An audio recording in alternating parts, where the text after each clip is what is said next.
Like many copper compounds, copper formate has a beautiful blue color. An interesting experiment involves heating copper formate in a test tube. Let's try this experiment out. First, I'll add some copper formate to this test tube. I've moved the test tube into the hood because this experiment generates a lot of fumes. Okay, let's heat it up and see what happens. Hey, look! The blue color of the compound is getting deeper. This is probably happening as water molecules trapped in the crystal escape as they get hot. I'm noticing another color change, are you? Hey, that's remarkable! The compound is being transformed into a shiny reddish-like material. A mirror of copper metal is formed on the test tube. This interesting chemical reaction can be described by assuming that the various components in the compound react with itself. That's right, the copper 2 ions in the compound, which are blue, react with the formate ions that are also present in the compound. The blue copper ions are converted into copper metal, while the formate ion is oxidized to carbon dioxide and carbon monoxide gases. There aren't many copper compounds that can form a metal mirror like this when it's heated. Copper formate works because it contains an ion, specifically the formate ion, that can donate electrons to the copper ion. When something donates or loses electrons, we say it's oxidized. When something gains those electrons, we say it's reduced.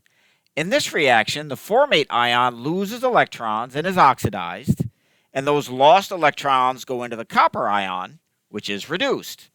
I wondered if other copper compounds that contained oxidizable ions would work in this metal-forming mirror reaction.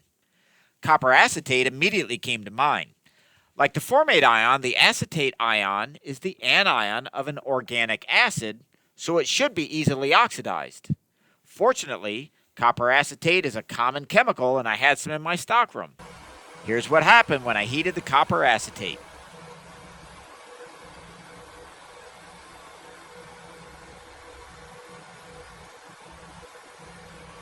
Hey, it looks like it worked! The copper ions in the copper acetate were reduced to copper metal. It must be that the acetate was oxidized. Let's watch that again because there's a lot going on in this reaction. In addition to the formation of the copper mirror, you might also notice that the flame appears to turn slightly green. I think this happens because copper fumes emanate from the test tube and are heated. Copper compounds often emit green color when heated to high temperatures.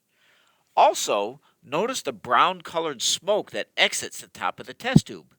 I think these could be tiny aerosols of copper metal. Finally, I wondered if I could form a silver mirror by heating a compound that contains silver ions paired with an oxidizable ion. Something like silver acetate. I was psyched when I found some silver acetate in my stockroom. Here's what happened when I heated the silver acetate.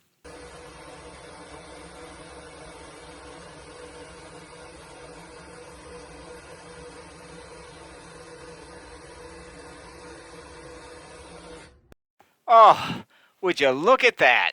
A beautiful silver mirror is formed as acetate's oxidized and silver's reduced. What an interesting reaction. Doesn't it make you wish I could heat some gold acetate? Well, unfortunately, gold acetate costs over $200 a gram, so I don't think I'll be trying that experiment anytime soon. Nevertheless, I thought to finish off this video, we'd watch a few of these experiments play out. The formation of copper mirrors, the formation of silver mirrors. What a beautiful reaction. Thanks a lot for watching.